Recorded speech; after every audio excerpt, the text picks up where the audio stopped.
Vamos continuar então aqui, começar a nossa... Vamos orar primeiro e daí a gente já começa a palavra aqui. Pai, em nome de Jesus, Senhor, nós te agradecemos, Senhor, nós te bendizemos, nós te glorificamos, Senhor, nesse lugar. Que o Senhor nos encha, Senhor, da tua presença, do teu amor, do teu Espírito, que o nosso coração seja uma terra boa. Em nome de Jesus, Pai, nós te engrandecemos por tudo que o Senhor tem feito, Pai, e que o Senhor venha fazer com que a gente frutifique através da tua palavra.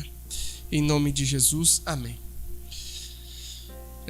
Nós estamos fazendo a exposição do livro de João. Nós vamos continuar aqui.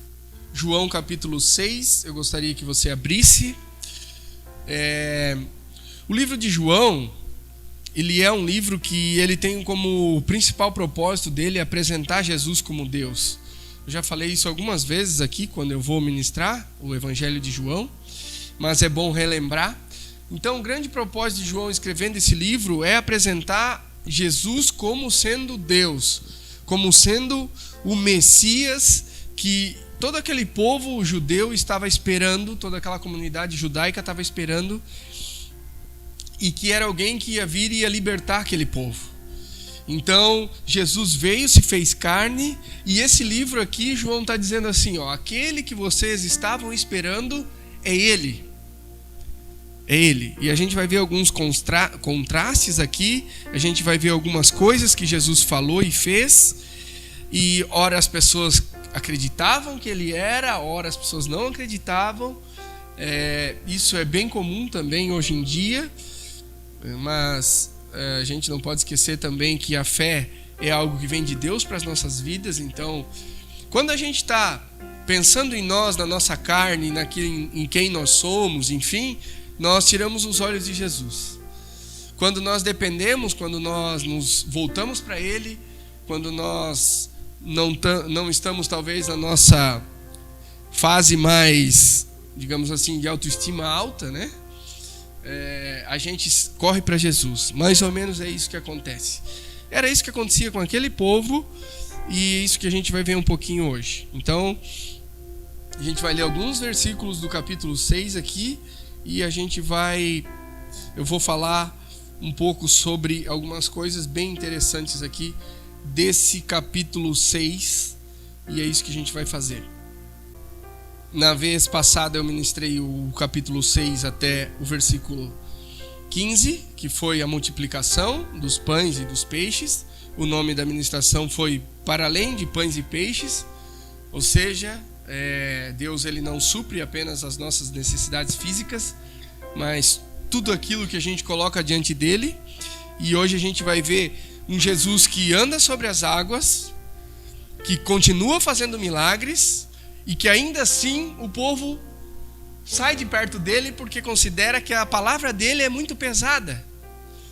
É bem interessante isso.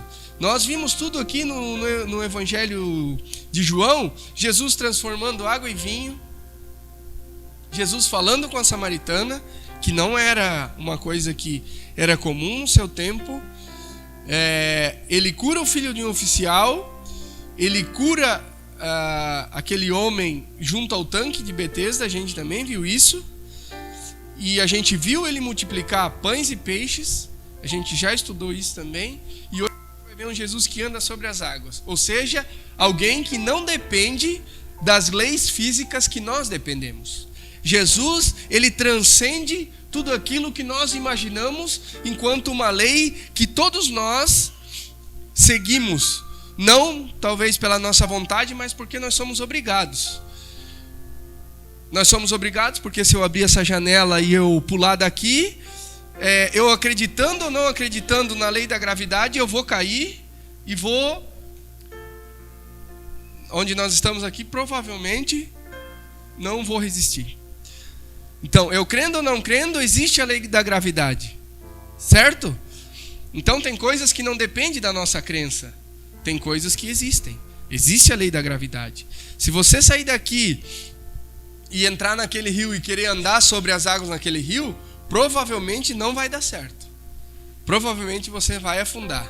E se você não souber nadar, você vai se afogar. Se ninguém salvar você, não vai ficar boa a situação. Então tem coisas que acontecem independentemente de quem nós cremos. Jesus é Deus independentemente de quem crê ou não crê. Certo? Existe um Deus independentemente se a humanidade crê ou não crê. Ele existe. Ele existe independentemente da nossa crença. Jesus veio, ele se fez carne, ele habitou entre nós, ele fez um monte de milagres, ele é Deus, ele era o Messias que havia de vir, independentemente se eu creia ou não. Certo? Isso é algo bem interessante. Ele é Deus independentemente de quem nós cremos ou não. Muitas pessoas acham que Deus existe porque nós acreditamos. Não tem nada a ver. Deus existe independentemente da nossa crença. Ele é Deus. Ele existe. E ele faz o que ele quer. Outro dia eu estava conversando com um amigo e a gente estava dizendo que tinha algumas pessoas num evento que estavam orando por avivamento. Amém, beleza. Não tem problema nenhum, nós também, né, devemos orar por avivamento e tal. Só que avivamento homem nenhum produz. Nós não produzimos avivamento. Quem produz é Deus. É só a gente olhar a história. Deus levantou pessoas em determinado tempo, quando ele quis, como ele quis, e produziu o avivamento a partir daquilo que ele queria fazer durante a história, independentemente se as pessoas crescem ou não.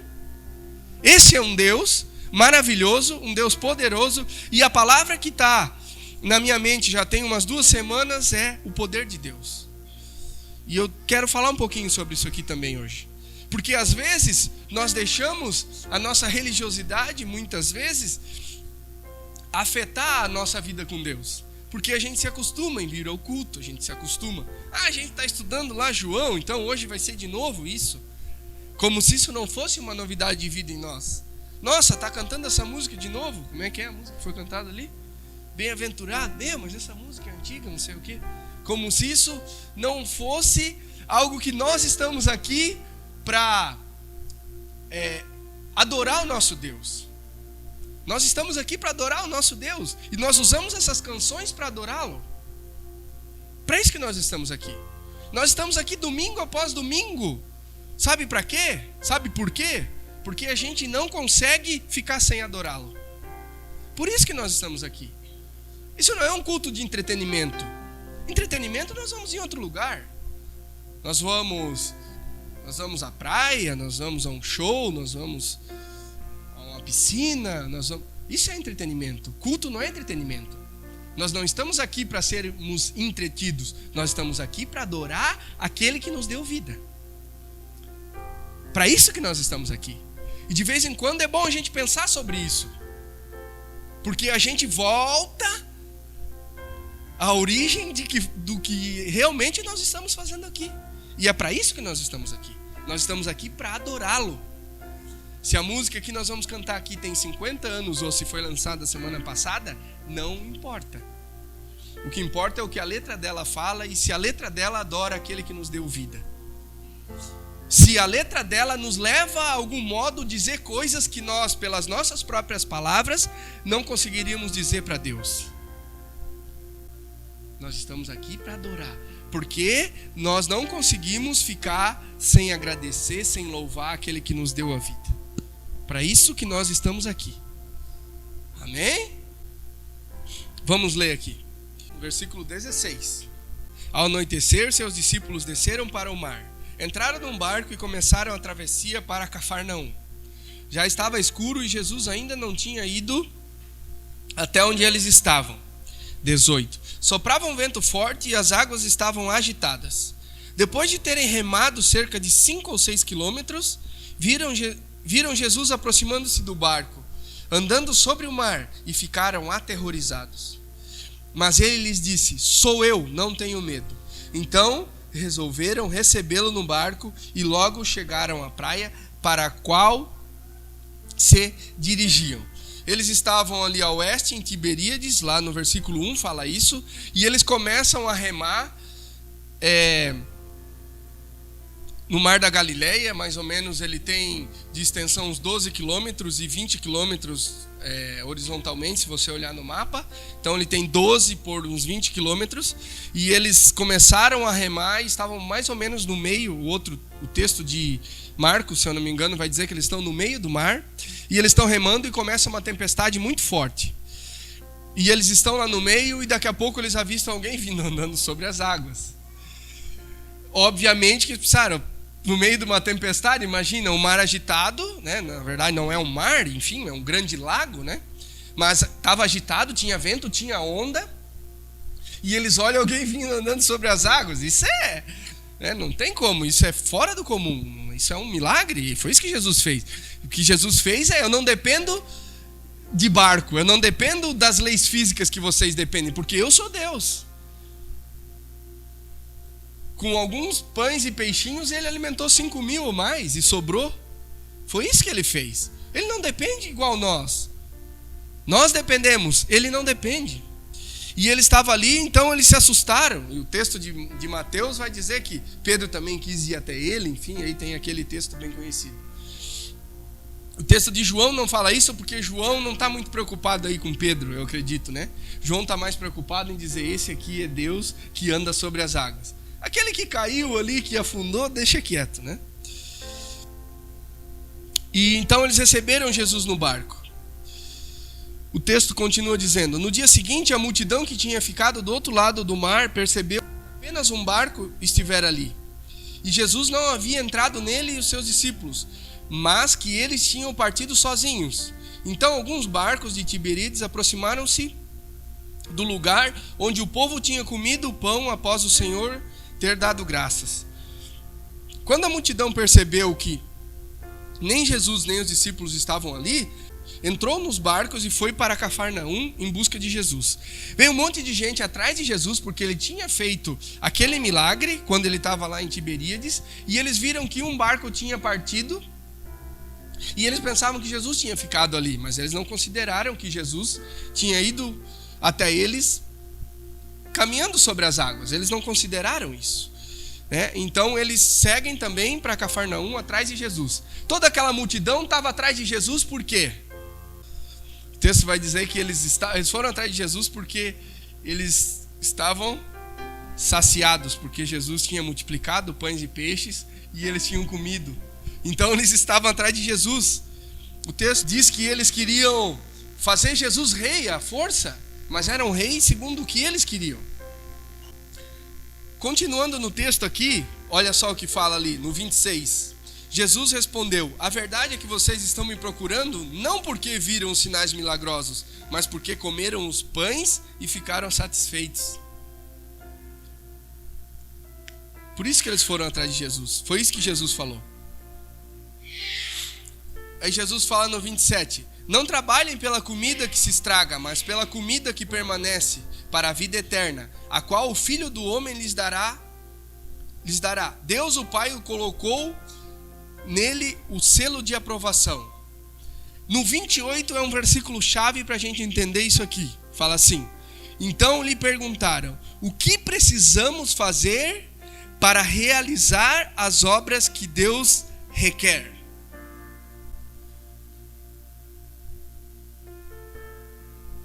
Muitas vezes nós começamos a falar para Deus, Deus, o que eu preciso fazer para alcançar isso ou aquilo em ti?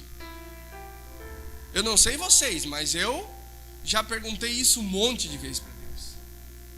Um monte de vezes. Um monte. Deus, o que eu tenho que fazer, Senhor, para o Senhor fazer tal coisa?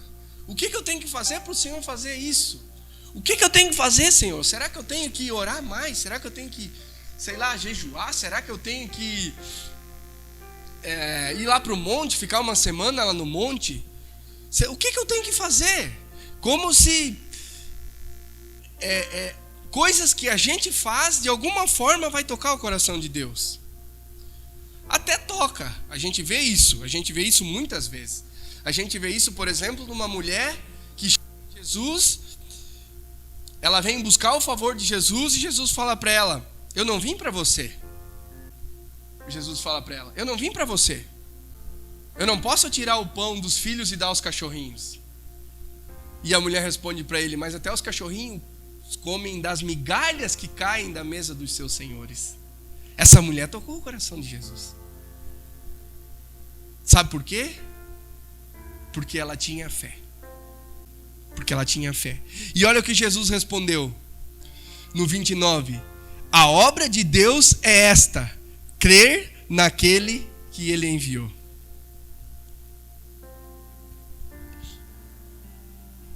Deus, eu quero fazer a tua obra. Quer?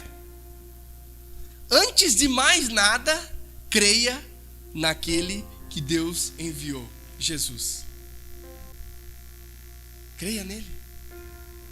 Porque crendo nele, ele vai produzir em nós a vontade dele. Automaticamente. Ele vai produzir em nós.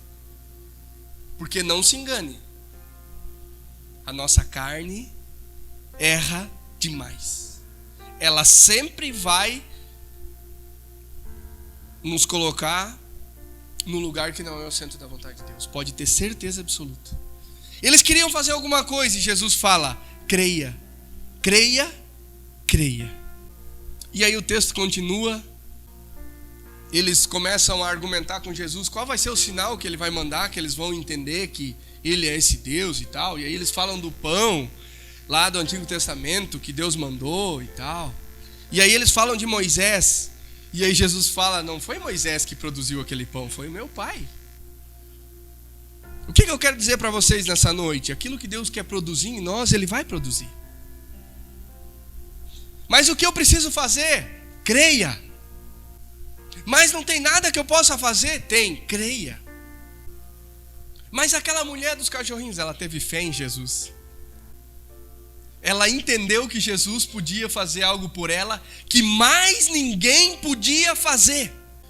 Tem coisa que Deus pode fazer por nós e que Ele quer fazer em nós que mais ninguém pode fazer.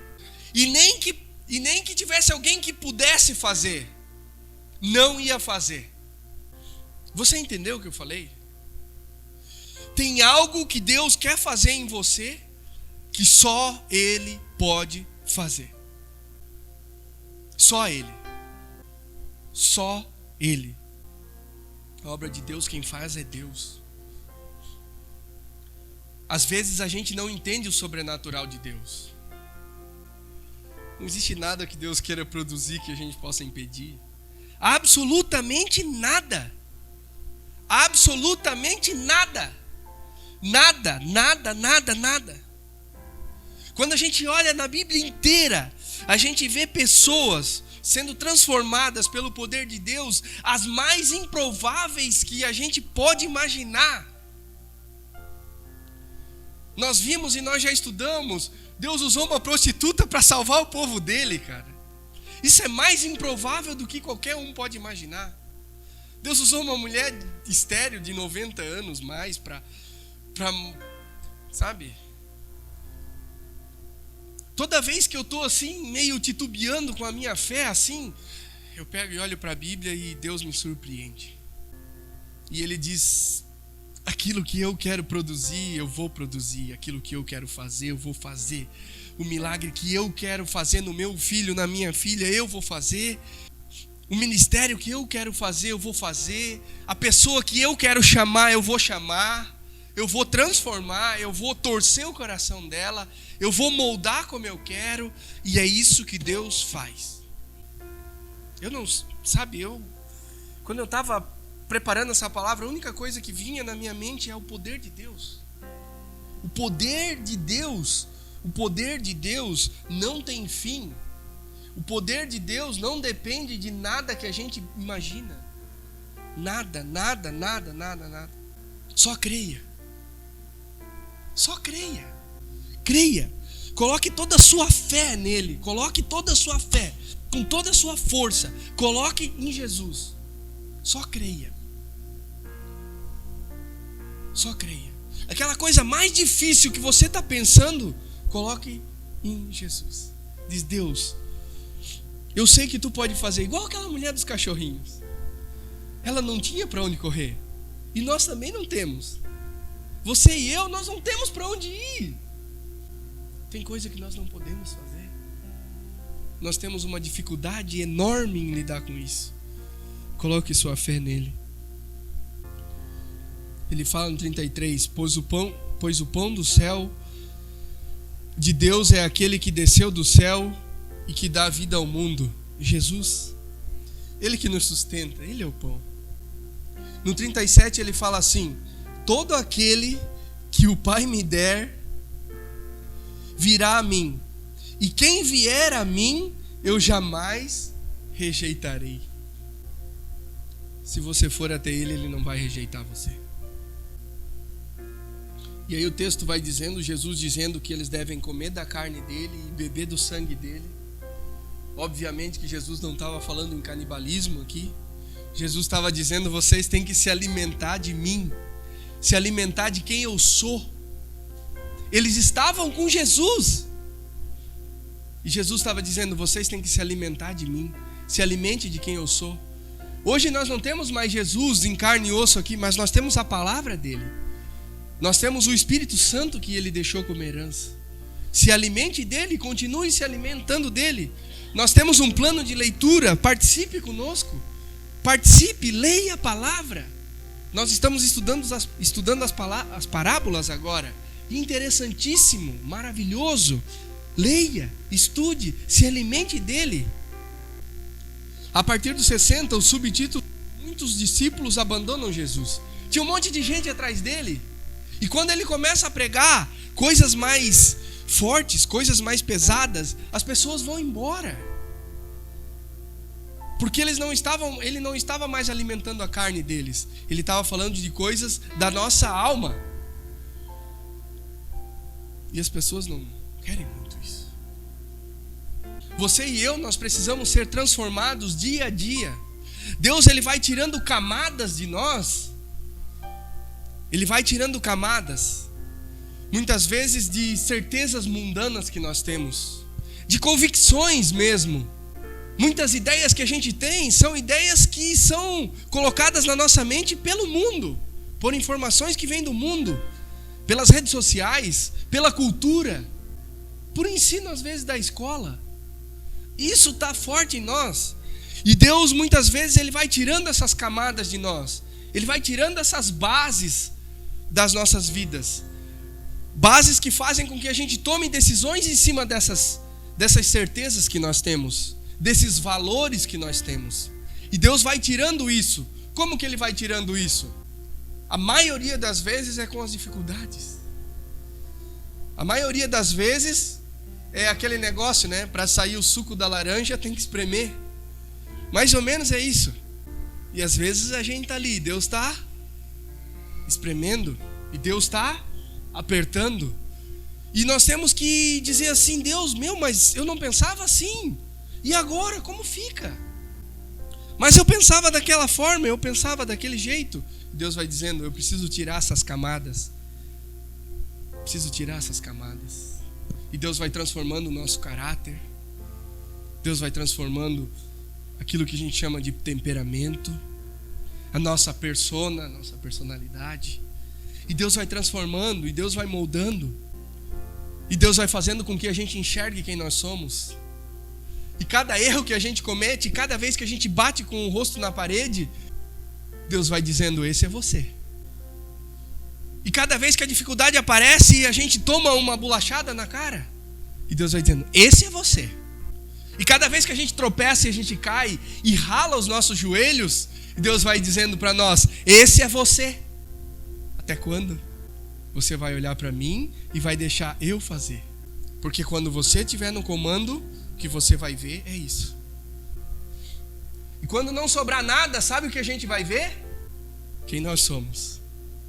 E quando a gente vê quem nós somos, nós vamos ver que a nossa essência é uma essência podre, ruim e pecaminosa o tempo inteiro.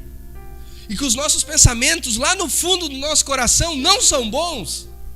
A gente vai correr para Ele. E aí a gente vai tomar a melhor decisão das nossas vidas. Quando a fome começar a bater e a gente ouvir uma palavra que a gente não gosta, a gente vai sair de perto dele. A gente vai embora. Depois de todas as camadas que Deus tira de nós, pelas dificuldades, O que vai sobrar é quem nós somos, e quem nós somos não é bom. E Deus vai dizer: a única coisa de bom que há em você sou eu. Isso é o Evangelho de Jesus. O versículo 66 fala assim: daquela hora em diante, muitos dos seus discípulos voltaram atrás e deixaram de segui-lo. Quer deixar? Quer ir embora? Não quer mais estar com ele? A palavra é muito dura. É difícil? Jesus perguntou aos 12: vocês também não querem ir? Simão respondeu: Senhor, para onde iremos? Tu tens as palavras de vida eterna. Nós cremos e sabemos que és o Santo de Deus. Para onde nós vamos? Para onde? Não existe nenhum lugar fora dele. Você consegue entender isso? Você consegue entender isso? Não existe nenhum lugar fora dele. Não existe nenhum lugar fora de Jesus. Ué, mas eu posso escolher? Verdade? Será? Não sei. Tá. E aí agora tu tá falando o quê? Que depois que Deus tirar todas as camadas minhas, e quando eu ver quem eu sou, eu vou ver que não tem nada bom? E daí então o que vai sobrar? O que vai sobrar? Sobra o poder de Deus sobre as nossas vidas. É isso que sobra. E nós não precisamos de mais nada. Quando a gente se depara com quem nós somos, nós vamos entender que se algo de bom em nós está nele, e nós vamos para ele, e tudo o que ele quer, ele vai fazer em nós. E aí nós viveremos no centro da vontade dele, e é isso que ele quer, e é a melhor coisa para mim e para você. É a melhor coisa para mim e para você. Lá fora não tem nada. Lá fora não tem nada. Só nele tem. Só nele tem. Só nele, só em Jesus. Eu não sei quantos anos eu vou viver, e eu não sei quantos anos que eu vou estar aqui de pastor dessa igreja. Eu não sei. Mas eu sei que enquanto eu tiver oportunidade, a única coisa que eu vou pregar é que não tem valor em nós, que o valor está nele, e que a melhor coisa que nós temos de fazer é correr para ele, cada dia mais. E depois que não sobrar nada em nós, tem a coisa mais valiosa que existe no mundo, em toda a atmosfera, em tudo, em todos os planetas, se é que eles existem, é Jesus. E ponto final. E a melhor coisa que tem é viver com ele. E a melhor coisa que tem é viver nele. E todas as dificuldades que nós temos, nós vamos continuar tendo, mas nós vamos viver nele, e ponto. E o nosso dia a dia muitas vezes vai ser muito difícil. Não importa, nós estamos nele, e com ele nós temos o poder dele sobre as nossas vidas, e ele vai produzir em nós aquilo que ele quer, dia após dia. Que nós tenhamos a fé e a humildade daquela mulher dos cachorrinhos, de ficar com as migalhas, porque ela sabia que as migalhas de Jesus é melhor que qualquer coisa em qualquer outro lugar. É isso que nós precisamos. É isso que você precisa e que eu preciso. Em nome de Jesus. A minha oração é para que Deus faça com que você entenda quem Ele é cada dia mais, que você esteja no centro da vontade dele. Em nome de Jesus. Amém.